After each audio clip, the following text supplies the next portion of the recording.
parking area. I've already done a lot of cutting and pruning and whatnot here. Got to take that stump a little lower and whatnot. These are just small stuff. Trying to open up the area. This is the entrance of Hubbard Park. But look at this. So here's how somebody went about this in the past. They came in, they wanted to save this branch. Stub,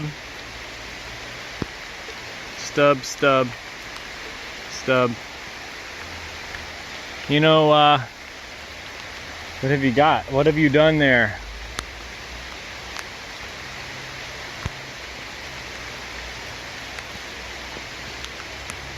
Have a look at the overall appeal of this area. I'm gonna do the work and I'll give you a better idea of what it looks like at the end.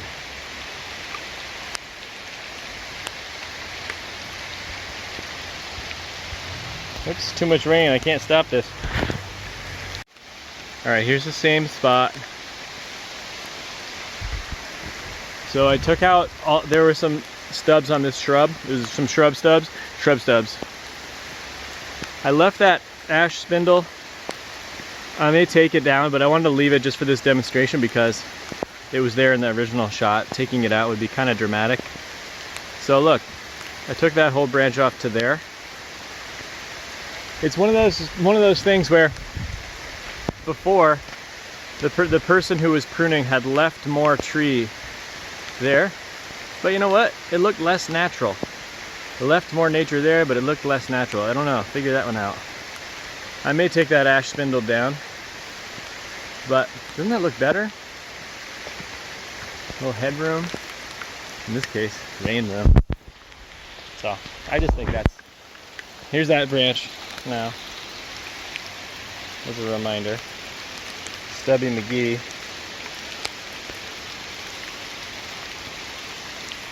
We're gonna drag it out there and put it in the woods. So, hey, if you don't work in the rain, you're gonna be scared of the rain your whole life. This feels really good actually right now. It's been so humid. Okay, have a look. This tree's been totally girdled, but you follow it up, you'll see that it's alive and well. The Norway maple. It's an invasive tree where we live here. So you can see the bark has been scraped away, the cambium has been scraped away, and that would normally kill a tree. But what's keeping this tree alive?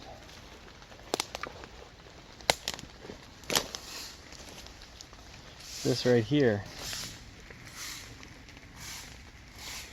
This is called a live vein. If you're in bonsai, you can create this so that you can have dead wood. Like this all could be carved into different pleasing shapes if this was a bonsai tree. And then this. But do you want to know how it happened, I think? The bark that was cut was just dangling down, and there was enough life to it that when it connected, it was long enough to reach all the way to the bark below, and the cambium layer of the two joined and it formed this graft. Pretty wild. It's kind of interesting. You see this kind of thing, like surviving things that should kill it. That's very common among invasive plants. So now I'm gonna come finish the job. Sorry, tree.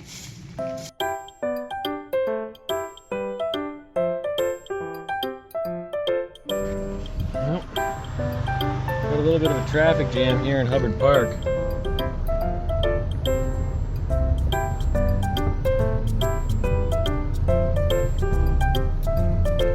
He made his way off the road.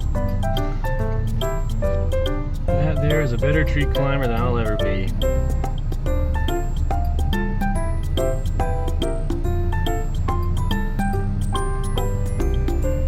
Recorded any of that actually. That one's broken off. Should probably deal with that one. So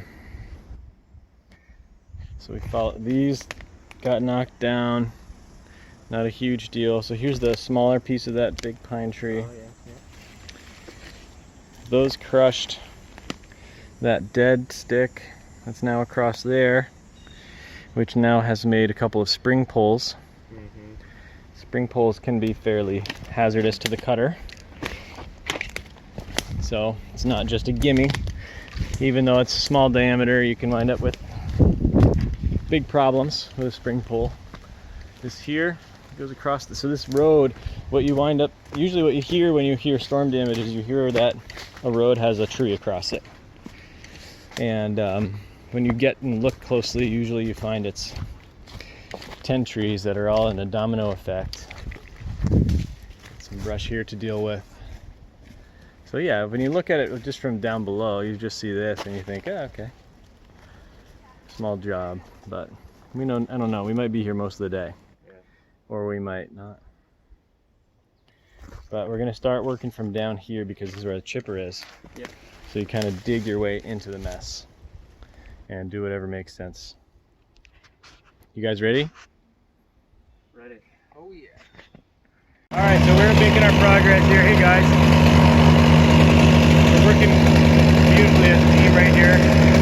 Pushing our way up through this mess. What we're trying to do, you notice I still have a lot of this over, you know, it's vertical, it's over my head. A lot of what I'm trying to do is take it, get it lower, get it shorter, so that I can not, if something does decide to roll, there's nothing over top of me to roll on me. So I can slowly take it apart as if it's basically a puzzle, and take the pressure out of it slowly, slowly. The words in my mind right now are slow, trying to do this slow and clean. So if you guys ever have any time, you can keep getting stuff, get your trippers out from under your feet, keep chipping them. Anything that's kind of low-hanging fruit, if I'm not cutting for a minute, keep on grabbing those, sending them down the line. Alright, so we're still moving further up here. Hey, these guys are doing great. Now I need to start making some more decisions of how to put this into motion.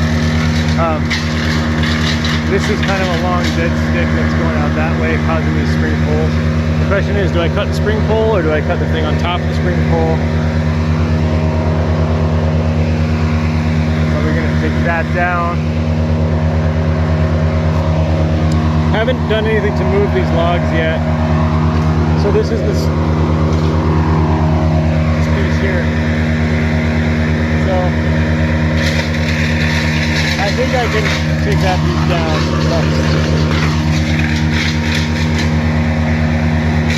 Yeah. And I'll just be uphill of it, and this spring pole here is actually going to be pushing it that way. So it's actually going to protect me from getting hit by it if I'm uphill with it right here. So here's the stuff I just cut right here. That traveled all the way down there where Ryan is. You see that thing? It just swept by because this whole thing pushed it. If I was standing on the other side, I would have been on my back, getting squished to that. Alright, so with that piece gone, this is now not a spring pole anymore. This is just bent tree. It's totally free on the other side, so it looks like a spring pole, so it's good to be able to find out the difference. Because if you were to try to cut this like a spring pole, I mean, it would kind of work, but it'd be better to just sort of flop it over in a direction that's not, I don't want to set it that way because it'll just hit its point and then it won't control it. I'm going to sort of send it that way or that way. Alright, so we've got this pretty well. The road is clear now, other than maybe some wood. Great. The road is clear except for some wood.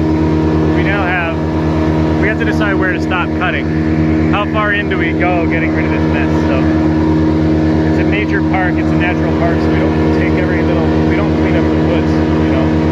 But you got to try to put your mark on, your maker's mark of how you present yourself as a cutter and as a worker. So that's the next decision, and I think it's coming along real well.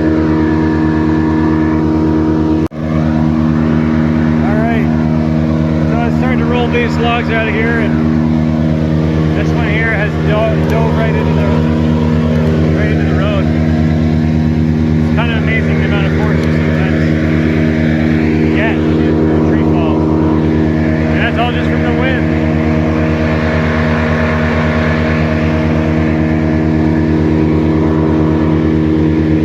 So here's a pretty devious one right here that I saw. I was trying to cut this, but look. This is a beech tree or maple tree.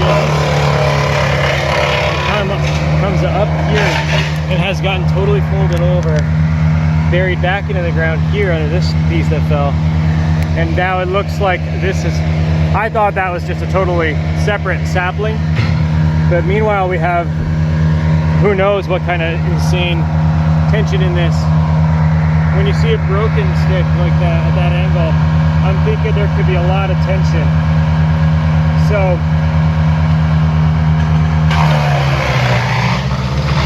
it's amazing how these can hide. Like if you look at it from here, you don't see a thing. So always being vigilant about stuff that's hiding in there.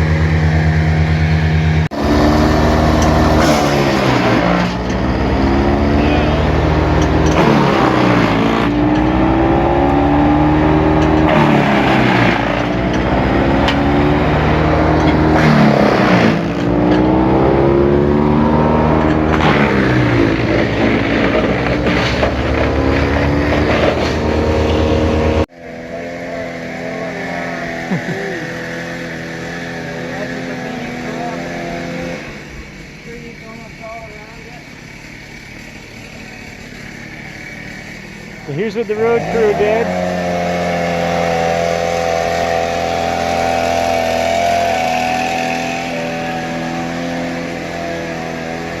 This cherry tree snapped off about 12 feet up off the ground. Fold it over. But now we have it, it's kind of like, it's not terrible. But, you know, that's not hard to do, to get that much movement. So we're gonna have to come in and get rid of all the rest of this, and we're gonna get firewood out of it. Ain't we, boys?